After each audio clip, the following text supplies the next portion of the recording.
ಯುಗಾದಿ 2025 ಯುಗಾದಿ ಹಬ್ಬದ ವಿಶೇಷತೆಗಳೇನು? ಯುಗಾದಿ ಸಮಯದಲ್ಲಿ ಈ ವಸ್ತುಗಳಿಗೆ ಯಾಕೆ ಇಷ್ಟೊಂದು ಮಹತ್ವ ನೀಡಲಾಗುತ್ತದೆ?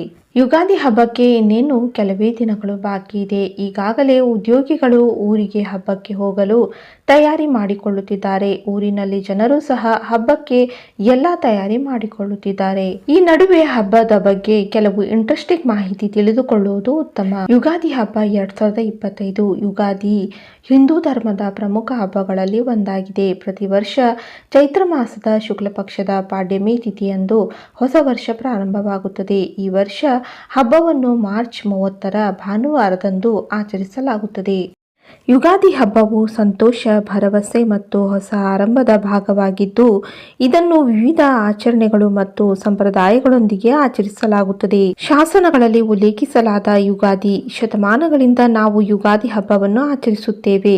ಇತಿಹಾಸವನ್ನು ನೋಡಿದಾಗ ಇದರ ಮೂಲವು ಶಾತವಾಹನ ರಾಜವಂಶದಷ್ಟು ಹಿಂದಿನದು ಎಂದು ತಿಳಿದುಬಂದಿದೆ. ಪ್ರಾಚೀನ ಗ್ರಂಥಗಳು ಮತ್ತು ಶಾಸನಗಳಲ್ಲಿ ಯುಗಾದಿ ಹಬ್ಬದ ಉಲ್ಲೇಖಗಳಿವೆ. ಹಬ್ಬದ ಮಹತ್ವ.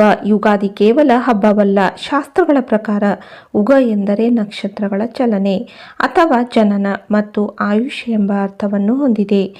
ಇವು ಯುಗಾದಿಯ ಆರಂಭಗಳು, ಅಂದರೆ ವಿಶ್ವದಲ್ಲಿರುವ ಕೋಟ್ಯಾಂತರ ಜೀವಿಗಳ ಜೀವಿತಾವಧಿಯು ಮೊದಲ ದಿನ ಯುಗಾದಿ ಎಂದು ಹೇಳಲಾಗುತ್ತದೆ. ಇನ್ನೊಂದು ಕಥೆಯ ಪ್ರಕಾರ ಯುಗ ಎಂದರೆ ಎರಡು ಅಥವಾ ಒಂದು ಜೋಡಿ.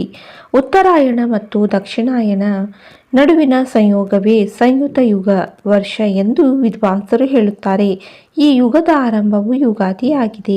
ಇದಲ್ಲದೆ ಯುಗಾದಿಯಿಂದ ವಸಂತ ಕಾಲ ಪ್ರಾರಂಭವಾಗುತ್ತದೆ. ಪುರಾಣಗಳ ಪ್ರಕಾರ ಚೈತ್ರ ಮಾಸದ ಶುಕ್ಲ ಪಕ್ಷದಂದು ಶುದ್ಧ ಪಾಡ್ಯಮಿ ತಿಥಿಯಂದು, ಅಂದರೆ ಯುಗಾದಿಯ ದಿನದಂದು ಸೃಷ್ಟಿ ಕ್ರಿಯೆ ಪ್ರಾರಂಭವಾಯಿತು ಎಂದು ವಿದ್ವಾಂಸರು ಹೇಳುತ್ತಾರೆ.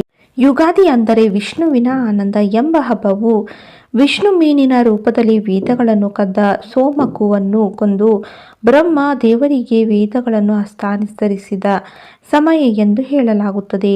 ವಿದ್ವಾಂಸರು ಹೇಳುವಂತೆ ಬ್ರಹ್ಮದೇವರು ಈ ವಿಶಾಲವಾದ ಜಗತ್ತನ್ನು ಚೈತ್ರ ಮಾಸದ ಪಾಡ್ಯಮಿ ತಿಥಿಯಂದು ಸೃಷ್ಟಿಸಿದರು. ಅದಕ್ಕಾಗಿಯೇ ಯುಗಾದಿ ಹಬ್ಬವನ್ನು ಸೃಷ್ಟಿಯ ಆರಂಭವನ್ನು ಗುರುತಿಸಲು ಆಚರಿಸಲಾಗುತ್ತದೆ. ಯುಗಾದಿಯಲ್ಲಿ ಬಳಕೆ ಮಾಡುವ ವಸ್ತುಗಳ ಮಹತ್ವ. ದಕ್ಷಿಣ ಭಾರತದಲ್ಲಿ ಹಬ್ಬವನ್ನು ವಿಶೇಷವಾಗಿ ಆಚರಣೆ ಮಾಡಲಾಗುತ್ತದೆ. ಕರ್ನಾಟಕ, ತೆಲಂಗಾಣ, ಆಂಧ್ರ, ತಮಿಳುನಾಡು ರಾಜ್ಯಗಳಲ್ಲಿ ಹಬ್ಬವನ್ನು ಭರ್ಜರಿಯಾಗಿ ಆಚರಣೆ ಮಾಡಲಾಗುತ್ತದೆ. ಈ ಸಮಯದಲ್ಲಿ ರಾಜ್ಯಗಳು ತಮ್ಮದೇ ಆದ ವೈಶಿಷ್ಟ್ಯವನ್ನು ಹೊಂದಿದೆ. ಆದರೆ ಎಲ್ಲ ರಾಜ್ಯದಲ್ಲೂ ಸಹ ಬೇವು ಬೆಲ್ಲವನ್ನು ಬಳಕೆ ಮಾಡಲಾಗುತ್ತದೆ. ಹಾಗಿದ್ದರೆ ಬನ್ನಿ, ಈ ಸಮಯದಲ್ಲಿ ಬಳಕೆ ಮಾಡಲಾಗುವ ವಸ್ತುಗಳ ಮಹತ್ವ ಏನು ಅನ್ನೋದನ್ನು ತಿಳಿಯೋಣ. ಉಪ್ಪು ನಮ್ಮ ಜೀವನದಲ್ಲಿ ಸಂತೋಷ ಮತ್ತು ರುಚಿಯ ಸಂಕೇತವೆಂದು ಪರಿಗಣಿಸಲಾಗಿದೆ. ಹುಳಿ ಎಚ್ಚರಿಕೆಯಿಂದ ನಿರ್ವಹಿಸಬೇಕಾದ ಸಂದರ್ಭಗಳನ್ನು ಸೂಚಿಸುತ್ತದೆ. ಬೇವಿನ ಹೂವು ದುಃಖವನ್ನು ಜಯಿಸುವ ಅಥವಾ ಸಹಿಸಿಕೊಳ್ಳುವ ಅಗತ್ಯವನ್ನು ಸೂಚಿಸುತ್ತದೆ. ಬೆಲ್ಲ ಈ ಸಿಹಿ ಪದಾರ್ಥವನ್ನು ಸಂತೋಷದ ಸಂಕೇತವೆಂದು ಪರಿಗಣಿಸಲಾಗುತ್ತದೆ. ಮೆಣಸು ತಾಳ್ಮೆಯ ನಷ್ಟವನ್ನು ಸೂಚಿಸುತ್ತದೆ. ಹಸಿ ಮಾವಿನಕಾಯಿ ಕಟುವಾದ ರುಚಿ, ಹೊಸ ಸವಾಲುಗಳನ್ನು ಎದುರಿಸುವುದನ್ನು ಸೂಚಿಸುತ್ತದೆ. ಇಂತಹ ಉಪಯುಕ್ತ ಮಾಹಿತಿಯೊಂದಿಗೆ ಮುಂದಿನ ವಿಡಿಯೋದಲ್ಲಿ ಸಿಗೋಣ. ಇವತ್ತಿನ ಈ ವಿಡಿಯೋ ನಿಮಗೆಲ್ಲ ಇಷ್ಟವಾದಲ್ಲಿ ಲೈಕ್ ಮಾಡಿ, ಶೇರ್ ಮಾಡಿ, ಹಾಗೆ ಸಬ್ಸ್ಕ್ರೈಬ್ ಮಾಡಿ. ಧನ್ಯವಾದಗಳು.